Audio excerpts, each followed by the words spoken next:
Chapter 14, A Pagan Rite. Mr. Prentice, for reasons of its own, your motor decided to overheat itself. Inspector Cabrera gestured at the burnt-out engine compartment of the Renault. The Spanish sun is like a fever. It's much closer to us than it is to you in England. This fire started at midnight, Inspector. I spent the evening in my brother's apartment. Still, as you say, the engine decided to ignite itself. The seats, the carpets, the four wheels, even the spare tire, all chose the same fate. It's rare to find such unanimity. Cabrera stepped back to survey the gutted car. He waited as I moved restlessly around the vehicle, puzzled by my light-hearted manner. This tough-minded graduate of the police academy clearly found the British residents of the Costa del Sol well beyond the reach of even the most modern investigative techniques.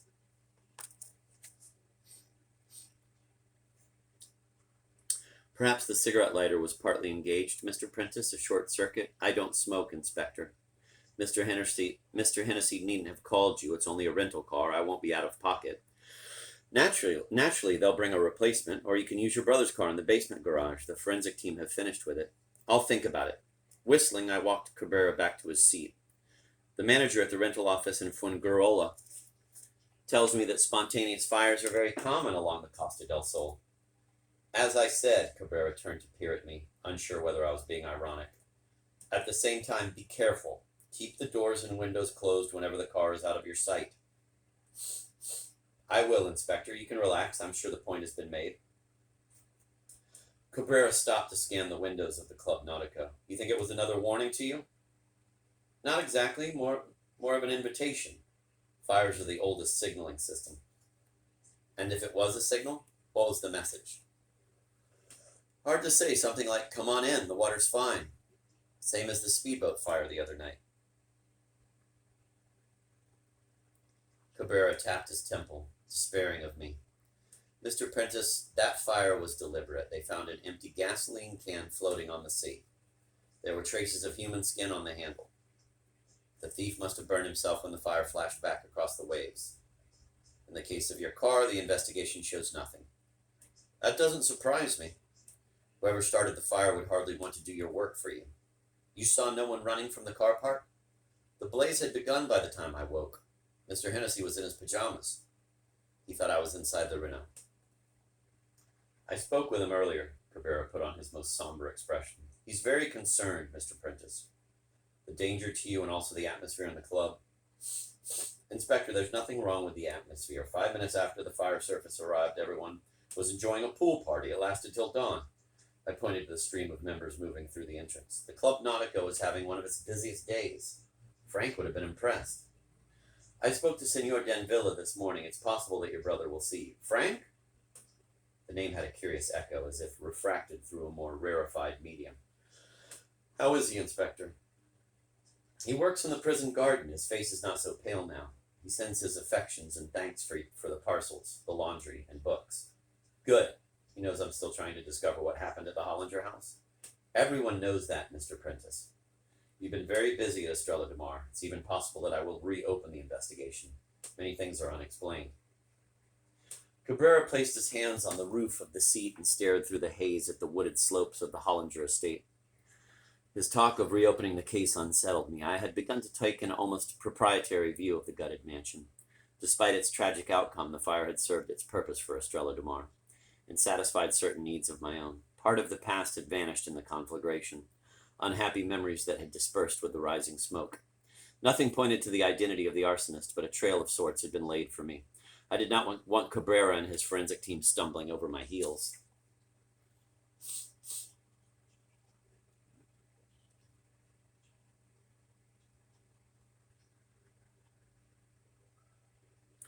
Inspector, is there really anything to explain? Clearly someone set fire to the house, but it might have been no more than a practical joke that got out of hand. A very sinister joke. Cabrera stepped towards me, suspecting that I had been touched by the sun.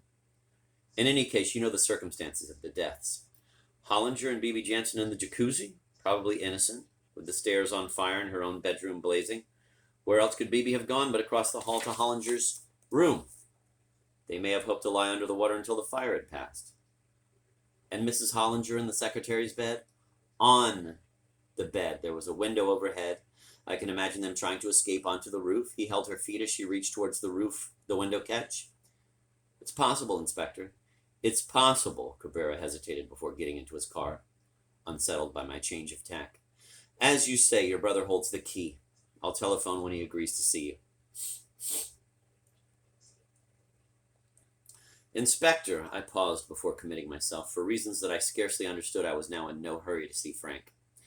Give me a few more days. I'd like to have something solid to bring to Frank. If I can prove to him that no one else wanted to kill the Hollingers, he's more likely to admit that his confession is meaningless. I agree. Cabrera started the engine, then switched off the ignition and carefully scanned the other vehicles in the car park, taking care to read their license plates. It may be that we are looking in the wrong place, Mr. Prentice. Meaning what? That outside elements are involved? The fire at the Hollinger house was untypical of Estrella Domar.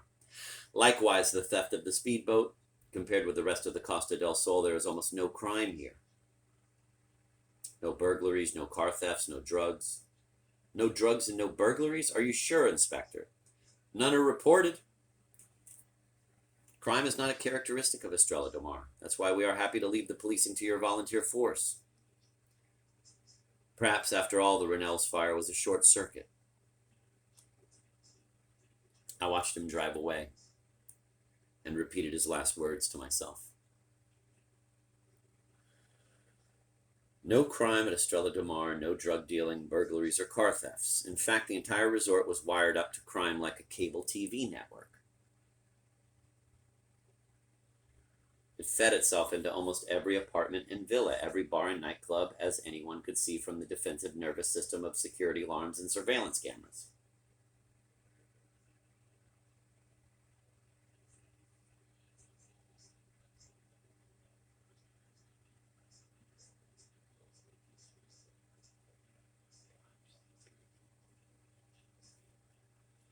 At the poolside terrace below Frank's balcony, half the talk was of the latest ram raid or housebreaking incident.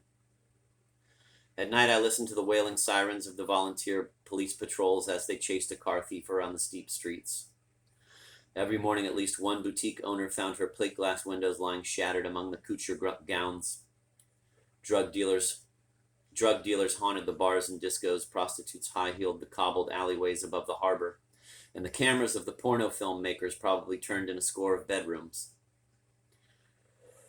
Crimes took place in abundance, yet Cabrera knew nothing of them, since the residents of Estrella Domar never reported them to the Spanish police. For reasons of their own, they kept silent, fortifying their homes and businesses as if playing an elaborate and dangerous game. Walking around Frank's apartment, I thought of him working in the prison garden, homesick for the Club Nautico. No doubt he was hungry for news and eager to see me, but a certain distance had opened between us. I felt too restless to spend any time in a gloomy invigilation room at the Zarzuela jail, hunting for clues to the truth among the nuances and studied vagueness of Frank's elliptical replies. The sight of the Renault burning in the night had excited me. Roused by flames that seemed to leap across the bedroom ceiling, I ran to the balcony and saw the passenger cabin lit like a lantern, smoke swirling in the headlamps of the members' cars as they backed away to safety. One of the modern world's pagan rites was taking place, the torching of the automobile, witnessed by the young women from the disco, their sequin dresses trembling in the flames. When the pool party began as an excited response to the inferno, I almost changed into my swimsuit and joined the revelers. Trying to calm myself, I sipped Frank's whiskey and listened to the shrieks and laughter as the sun came up over the sea, its copper rays touching the villas and apartment houses, a premonition of the last carnival blaze that would one day consume Estrella Domar. After lunch, a replacement Citroën arrived at the Club Nautico, and the gutted wreck of its predecessor was hoisted onto the back of a breakdown truck. I signed the papers and then, out of curiosity, walked down the ramp to the basement garage. Frank's Jaguar set in a pale light under its dust sheet, police tapes around its fenders. A spare set of keys was in the concierge's office, but the thoughts of sitting behind the wheel made me uneasy. I took the service lift to the lobby, glad to lead the car to its dim underworld. The tennis machine sounded across the lawns as the afternoon's practice sessions began. As ever, Bobby Crawford was busy with his trainees.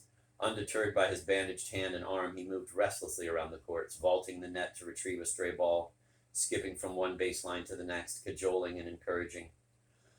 I thought of him sitting beside Paula on the balcony of his apartment on the morning after the speedboat chase in the harbor. I took for granted that he had set fire to the craft, not out of malice, but to provide a handsome spectacle for the evening crowds, and that he or some collaborator had torched my rented Renault.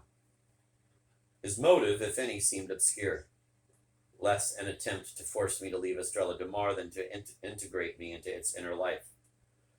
I replayed the cassette of the porno film shot in his apartment, still convinced that he was too committed to his fellow residents in the resort to have taken any part in the brutal rape. But had he murdered the Hollingers? So many witnesses had seen him at the Club Nautico's tennis courts at the time of the fire, but others could have acted for him.